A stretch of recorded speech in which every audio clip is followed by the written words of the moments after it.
Hey everybody, this is episode 1 of our podcast. I am Point Click Reload, and with me is Blue Violet. And today I actually had a specific topic in mind. I'll send you the link. It was about something that we saw last night. Let me find it. Here it is. So What is about the Path of Exile skill tree, actually. And looking at this, obviously, we can both see that this is a fairly complicated skill tree. No matter what class you choose. Yeah, to put it mildly. Even if you choose something that tends to be more simple, like a warrior type playstyle, it's still a very complicated skill tree.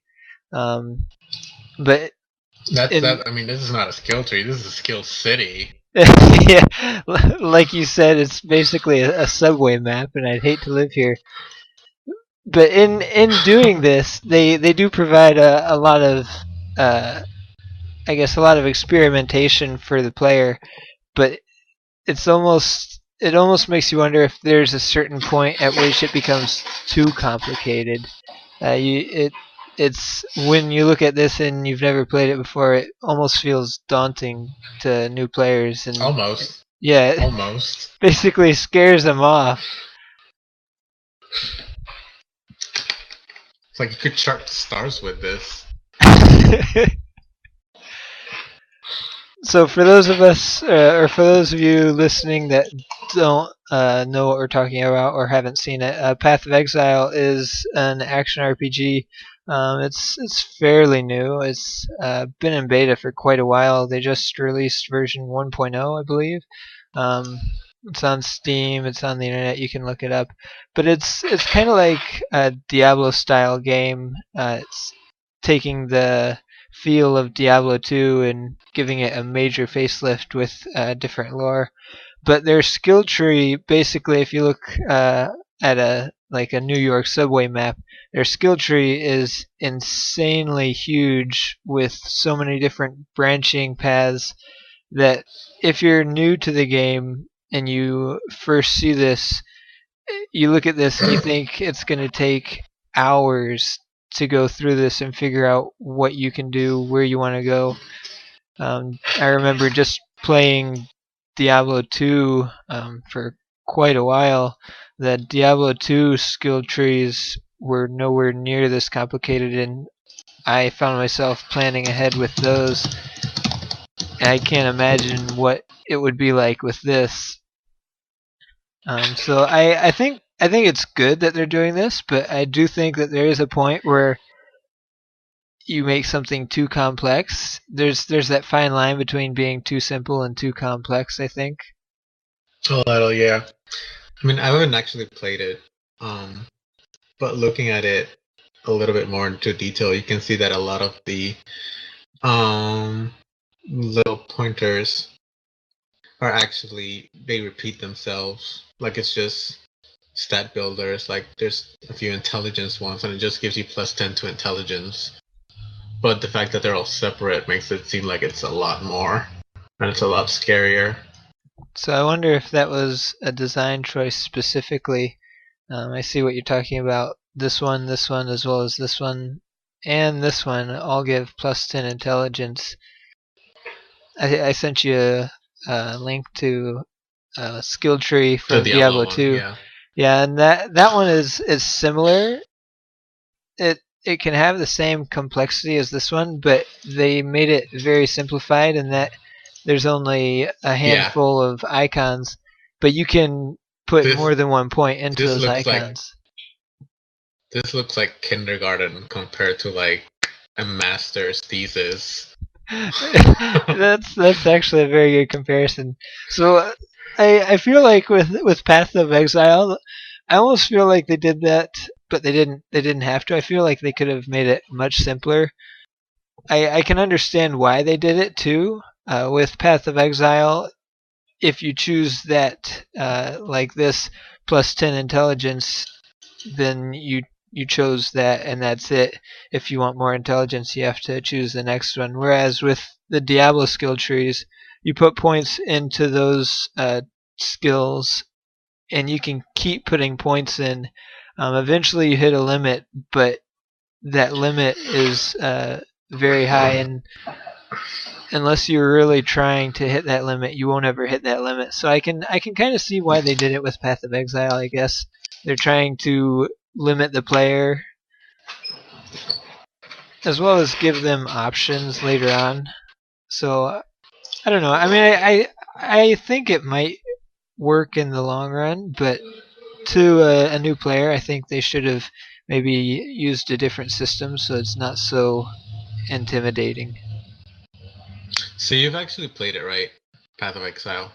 No, I have not played Path of Exile. Okay. I've been meaning 'Cause to, I'm but I know wondering. as soon as I touch it, I won't do anything else. So Because I'm wondering if the stats are separate from the skill tree, or if it's all in here. Because then it would make a little more sense, I guess. Because I think most games, or your stats are kind of separate. Well, I guess your stats are part of your inventory, your armor, not really your skills. Because it seems like here your stats are tied directly to your skills. Like we were saying, that plus 10 intelligence, if you'll like put 20 or 30 points into that, then you can start branching onto other paths that give you actual skills. So it's not like you're just choosing your skills, but you're actually also choosing your stats here. that makes sense. And that's something that games used to do, but they've strayed far from. Just like in Guild Wars, which we've been playing, the stats, your health, and things go up as you level, but you don't actually get to choose where your points go. It's all based on your class. So I guess if they're trying to go to that more older style where you choose your stats, that actually makes a lot more sense. That's the way it was done in Diablo 2, as well as the original Diablo. Was they gave you every level you got 5 points to put into your stats. So if you want to spend them all on intelligence, then you can, or you can split them up between your strength, your intelligence, so on and so forth. And then in Diablo 3, they broke away from that and did it more like Guild Wars is doing it, and that's, I think honestly, that's one of the biggest things that made Diablo 3 a little bit of a disappointment, because people were so used to Diablo 2, they were looking for that same type of system, and then they get Diablo 3 and they don't get to customize quite as much as they were looking forward to. With Diablo 2, you could have two people who have a sorceress, for instance, but they could be very different sorceress playstyles. Whereas in Diablo 3, if you make a witch doctor and I make a witch doctor, we both have the same stats. We both have the same skills, so we both can do the same playstyle if we want to. There's not really much variance. Well, in Guild Wars, stats are really more tied to your armor, to what kind of armor you're wearing. The traits you pick play a little bit into it, but it's really more dependent on what kind of armor you're wearing. Because you can go with like the Berserker armor, which gives you power, crit chance, and I think it's crit damage. And you just go like full on glass cannon, or you can go for a more like vitality, healing power, or toughness armor and be more of a tank. And then at the same time, that lets you switch playstyles pretty quickly. So you could just carry 2 different armor sets with you and just change depending on what you're going to be doing. And I think that system works definitely for MMOs. World of Warcraft, a game that came out in 2004 by the same company that made Diablo 2, used the same system as far as the stats, the points being evenly distributed in your stats automatically every time you level, and it worked because it was an MMO. People didn't complain about that, and I actually personally I really liked it.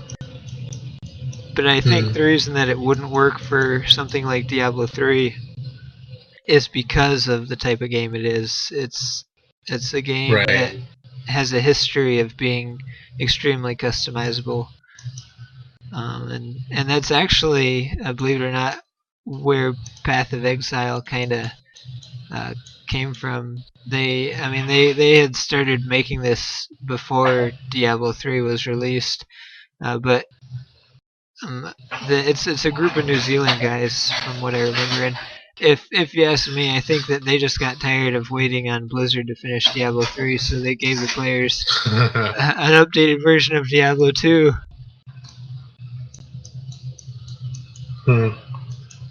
And when this came out, I think a lot of players went away from Diablo 3 and towards this just because of what it promised. That and the loot tables for these types of games can be massive for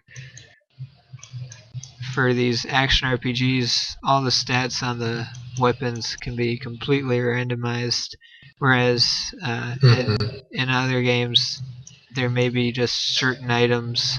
They have loot tables, but the stats aren't always randomized. I've seen in Guild Wars. Granted, I haven't played it quite as much as you, but I've seen the same item drop 2 or 3 times sometimes. So it makes me wonder just how big the loot table is for Guild Wars. It was the same way in World of Warcraft too. I would get the same item just duplicated again and again. And I know from playing World of Warcraft for quite a while that there was each like boss basically had a certain loot table that they would drop, so it was fairly limited. Well, in Guild Wars, the stats, the loot tables I think are pretty diverse, because you can have items of different rarities drop, but the stats aren't always random. Like there's, especially towards the higher levels, there is a certain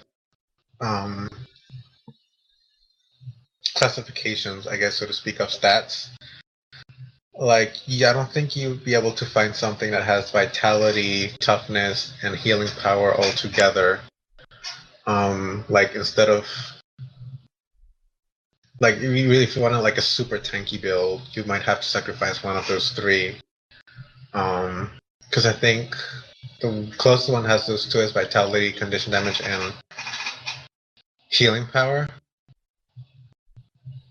Anyway, what I'm trying to say is that it's not completely random. The stats that are dropped already kind of are determined together in sets of 3. So it's not completely random. And let me just repeat myself one more time. Let me see. I think I can find you a table of how the stats are arranged.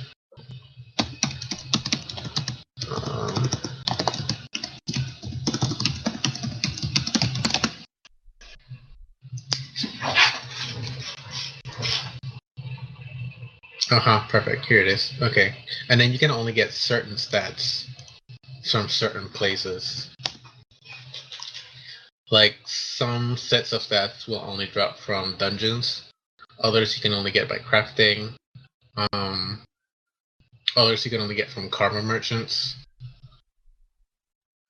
So it's not 100% random, but they're already classified into different groups or different sets that come together. So they Did you belong get the to, link? to sets basically, or they have like Right. in World of Warcraft, for instance, certain words had certain stats on it. I don't Yeah, remember actually, exactly what that's they were, but yeah. like you could have a great sword of the owl, and then you know that the owl is like whatever it was. Just for this instance, we'll say the owl was intelligent, or you might have a great sword of the boar, and it would both be the exact same sword, but the owl one would have intelligence, whereas the boar one would have strength. So Right. Yeah, that's kind of how it is. Each set has its own prefix. Um, but once you get to higher levels, instead of just giving you one stat, they give you two and then three stats. Um, unless you get the celestial stuff, which has all 8 of them, um, distributed evenly. But those yeah, are like it's not random. legendary Like items. no, actually, the celestial are they're well, no, they're one step under legendary. I think they're ascended. Yeah, because I mean, it gives you every stat, but it gives it to you at like a lower rate than something that would only have 3 of them would. So it's not like let's say a level 80 berserker sword would give you 100 power, 50 precision, and 50 critical damage. A celestial would, I think, give you like, and I'm gonna say like 15 for each stat instead of giving you like 100 of each. So it balances itself out. You just become better at everything. You become a, what is it? Like good at everything, but not really a pro at any specific thing. Like a You're jack just of a all lot more. trades, but a master of none. Yes. Yeah. But yeah, all the stats have their own prefix. So it's not completely random.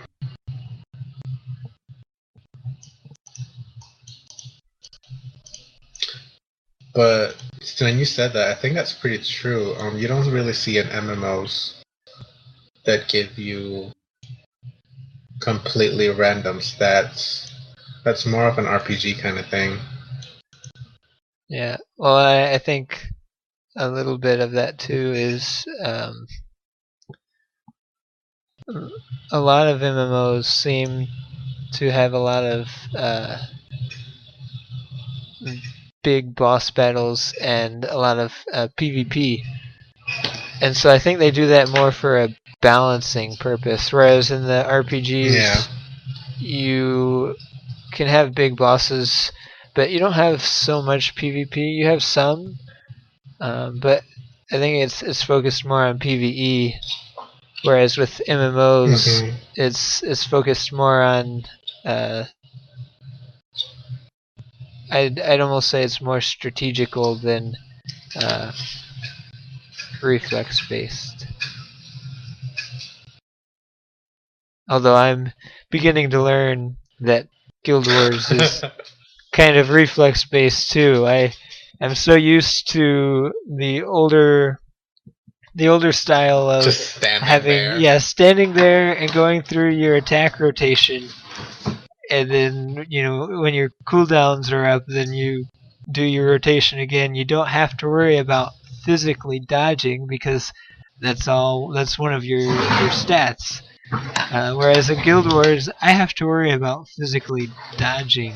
Although I found out by accident that when I push V, it dodges, so I don't have to like double tap or anything. So that made it a little bit easier. But I'm finding out it's a very active combat system. It kind of combines the two. Really? For me, it's just a lot more easier to double tap. Probably because I'm used to it now. Well, sometimes when I double tap, it doesn't always dodge. It just like does 2 steps back. I guess because I don't tap it fast enough or something. It's like, hey, here's the fire, and then I'll just step back into the fire. But Well, you can dodge in either direction. yeah. Yeah. But instead of getting out of the fire, I just stand barely on the edge. But yeah, it's pretty active. I stand on the edge because that's how I live life, on the edge. Right. Could you cancel abilities in WoW?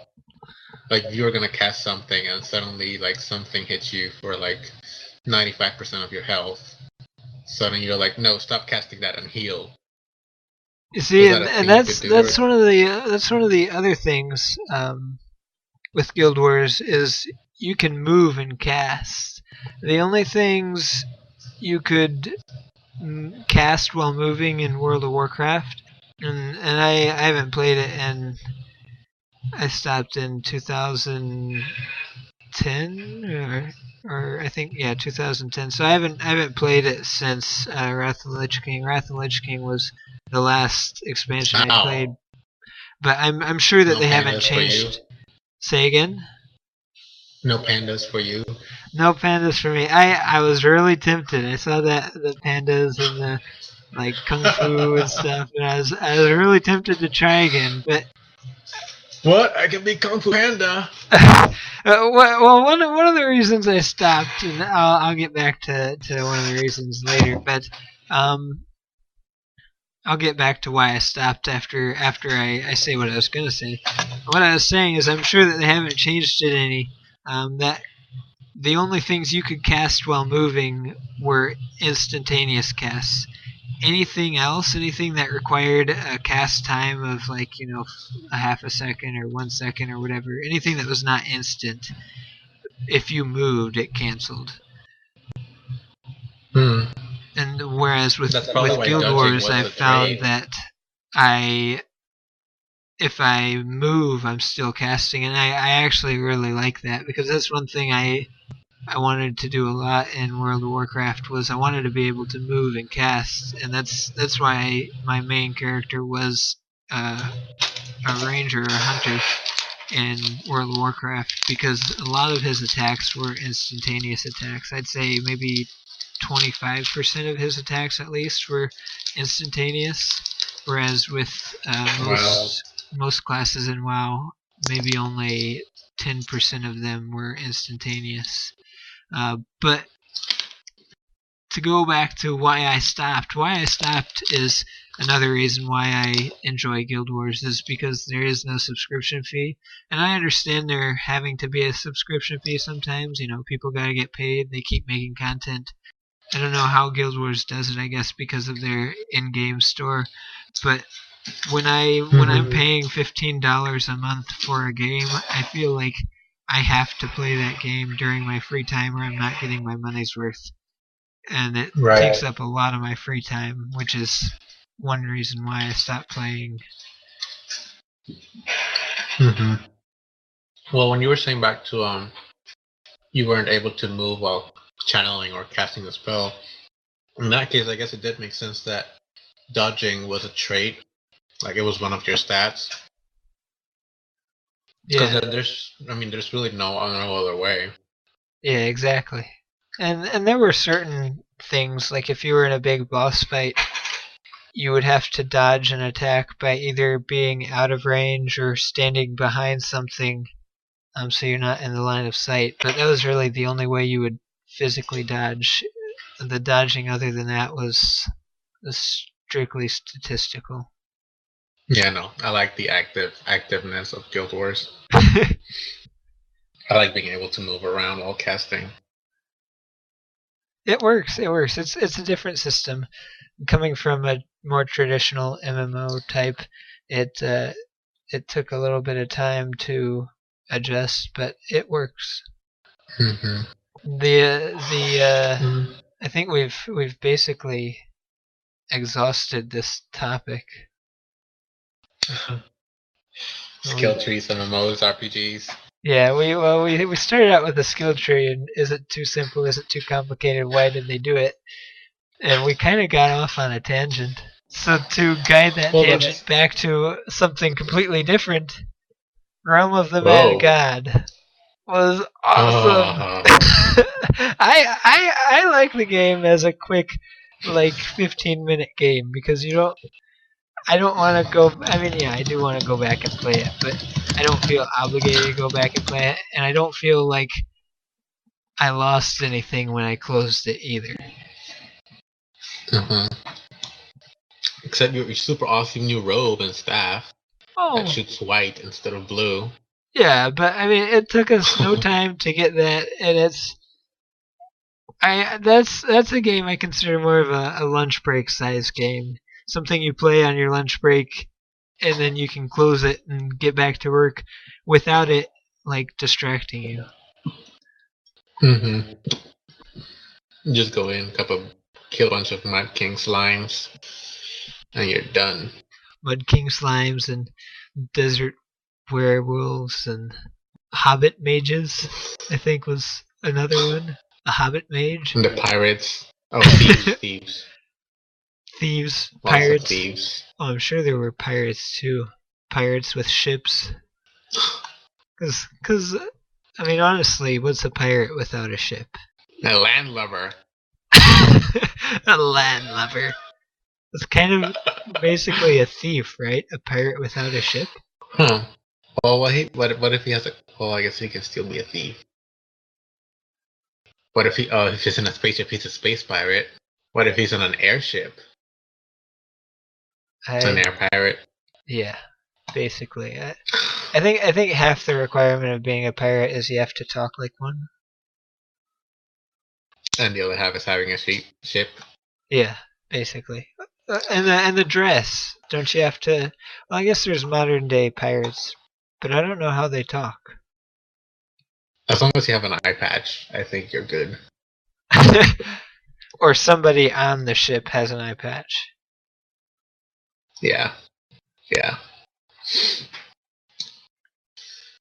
And the parrot's optional, but it gives you extra points. Would you be a pirate or a ninja? Oh, just in general? Yeah, you know that age-old question, pirate or ninja? I'm gonna have to go with ninja. Do you have any supports? Elaborate.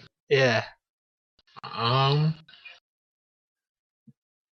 like their weapons more and their acrobatics. And they're just cool. I mean, pirates are all yar, mate. Diseases. Diseases?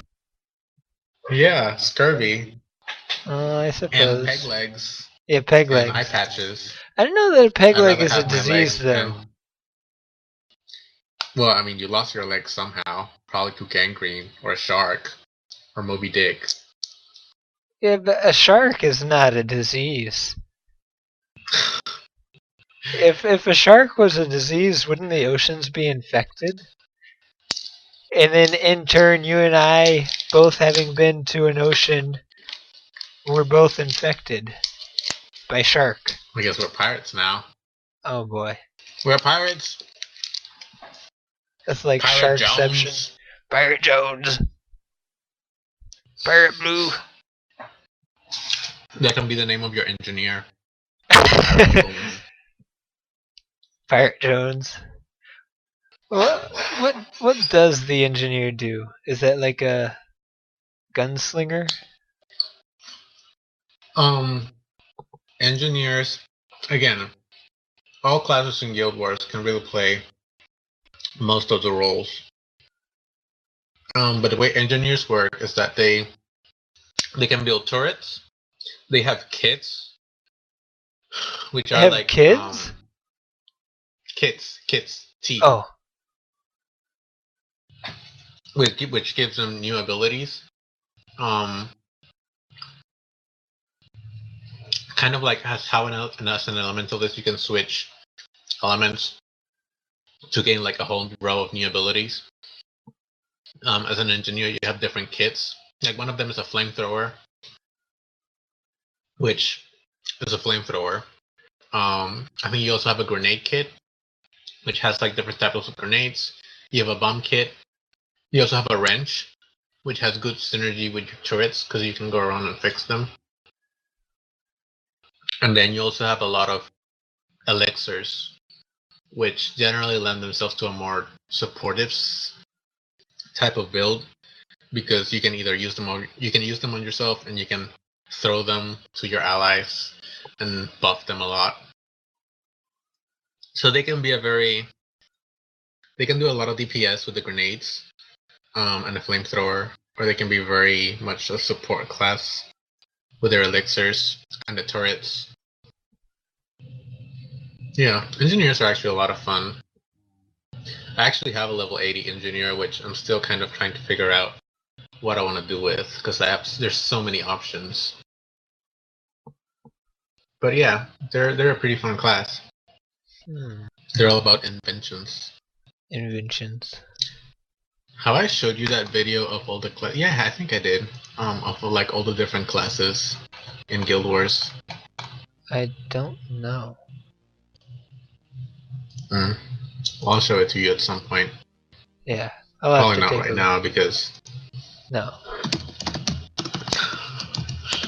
It's like a 50-minute long video with a 8-minute description of each class. You said it's 15-minute long, with 8 minutes of 50, each class. That's 50, 2 classes. 50. Oh, okay. No, it's not that long. Yeah, 15. 15 with 8 minutes per class. That's 2 classes. Speaking of time, it's been about half an hour, a little bit over. So I think that we've basically covered our topic for the day, which was skill trees and simplification and RPGs and MMOs, mainly differences between Guild Wars and World of Warcraft, from somebody who played a lot of World of Warcraft a long time ago and somebody who plays Guild Wars 2 a lot right now. Guild Wars now? Yeah. So, to the listeners, if you haven't checked out Guild Wars and you're into MMOs, definitely give it a try. You have to buy it.